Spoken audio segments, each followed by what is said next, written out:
History remembers the headlines, we find the bylines. In December 1941, the Japanese army was advancing toward Manila. American nurses were ordered to evacuate to safety. Most went.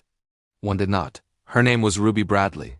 She looked at her patients, men and women too sick to move, too weak to flee, too fragile to survive without her. She made a decision that would define the rest of her life. She refused to leave. She stayed behind with them. She knew exactly what happened to nurses captured by the Japanese. Stories of brutality had already reached the Philippines. She stayed anyway. Ruby Bradley was not someone you would expect to become a war hero. She was born in 1907 in Spencer, West Virginia. A tiny coal mining town. Her father worked the mines. Her mother died when Ruby was still young. Money was scarce, opportunities scarcer. Nursing was one of the only professions available to a poor girl with ambition, so she pursued it. She trained hard, graduated, and eventually joined the Army Nurse Corps in 1934. For a woman from Spencer, West Virginia, this was the chance of a lifetime. Steady pay, respect, the chance to see places her parents never even knew existed. By 1941, she was stationed at Camp John Hay in the Philippines. It was beautiful there. Palm trees, warm water, kind people. She wrote letters home describing the flowers and the gentle pace of life. She did not write about the rumors of war. She did not write about the knot in her stomach when she heard news from Europe and the Pacific. She kept those feelings to herself and focused on her patients. On December 8, 1941, hours after the attack on Pearl Harbor, Japanese forces bombed the Philippines. Suddenly the war was not a rumor anymore. It was real. It was there. Bradley and other nurses evacuated from Camp John Hay to Bataan. Then to Corregidor, then finally back to Manila where they were captured by the Japanese army and taken prisoner. They were sent to Santo Tomas internment camp. Before the war, it had been a university. Now it was a prison holding more than 4,000 civilians and military personnel. They were packed into buildings designed for a fraction of that number. Food was rationed to 800 calories a day, sometimes less. Disease spread through the camp like fire through dry grass, dysentery, malaria, malnutrition. People died every day. Bradley was assigned to the camp hospital. It was not really a hospital. It was a converted gymnasium with no running water, no electricity, almost no medicine. The Japanese provided almost nothing.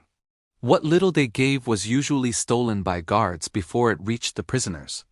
Bradley looked at her patients. She looked at the empty shelves, and she made another decision. She would not let them die if she could help it. She began smuggling. It started small, a few bandages here, a little quinine there, but as the months passed, her operation grew. She hid scalpels in her clothing. She wrapped bandages around her body under her uniform. She found ways to obtain sulfa drugs, morphine, vitamins, anything that might keep someone alive. She moved through the camp like a ghost. The guards barely noticed her. She was 5'2", soft-spoken, unremarkable. They had no idea that this tiny woman was running an underground pharmacy right under their noses. When supplies ran out, she improvised. She performed emergency surgeries with no anesthesia, appendectomies, wound debridement, amputations. Patients screamed. She kept working. She delivered 13 babies in that camp. 13, all of them alive. In a place where most infants died within weeks from malnutrition and disease. Every single baby she delivered survived. The other prisoners started calling her the angel. She never corrected them. She just kept working. Ruby Bradley understood something that the guards never figured out. Power is not always loud. It is not always obvious. Sometimes power looks like a quiet woman doing her job, day after day, refusing to stop, refusing to break, refusing to let despair win. She never confronted the guards. She never protested. She never drew attention to herself. She just kept working. Eventually, the Japanese commandant noticed her competence. He put her in charge of the entire camp hospital. It was a decision he would regret. She used her new authority to expand her smuggling network. She hid extra food for the sickest patients. She arranged for additional rations for pregnant women. She kept meticulous records of every death, every birth, every small act of resistance, written in a tiny notebook hidden in her mattress. If the guards had found that notebook, they would have executed her. She kept it anyway.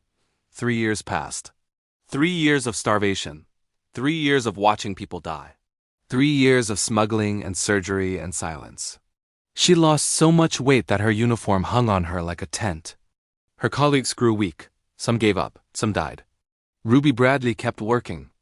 In February 1945, American tanks crashed through the gates of Santo Tomas. Liberation came suddenly, violently, beautifully. Bradley walked out of that camp weighing 84 pounds. Her uniform was held together with safety pins. But she was alive, and she had done something else. For 3 years, hidden in her clothing, she had kept a small American flag. She had smuggled it past the guards every single day. She raised it that morning over the camp and watched her fellow prisoners weep. Ruby Bradley returned to the United States a hero, though she would never use that word for herself. She continued serving in the Army Nurse Corps, eventually retiring as a colonel. She was one of the first women to achieve that rank.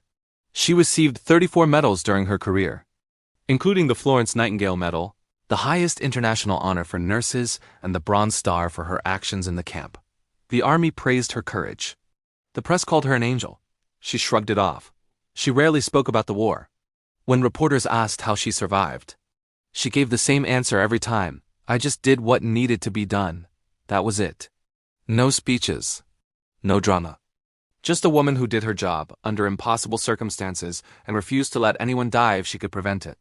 She died in 2002 at 94. Her obituary ran in a few newspapers. Most people never saw it. Her name appears in almost no history books. No Hollywood movie. No memorial in Washington. Just a small display at the Army Nurse Corps Museum in Texas, and the memories of the children she delivered. Now in their 70s and 80s, who owe their lives to a 5'2" woman from a coal town who refused to break. Courage does not always look like charging a machine gun. Sometimes it looks like a tiny nurse, starving, walking past guards with medicine hidden in her clothes. Sometimes it looks like delivering 13 babies in a prison camp. Sometimes it looks like refusing to leave your patients, even when leaving would have been the smart choice. Sometimes it looks like doing what needs to be done. Day after day, year after year, until the tanks finally come, Ruby Bradley did what needed to be done. And the children she delivered are still alive. That is her monument. That is enough. Subscribe to the Unsung for the stories they left out of the history books.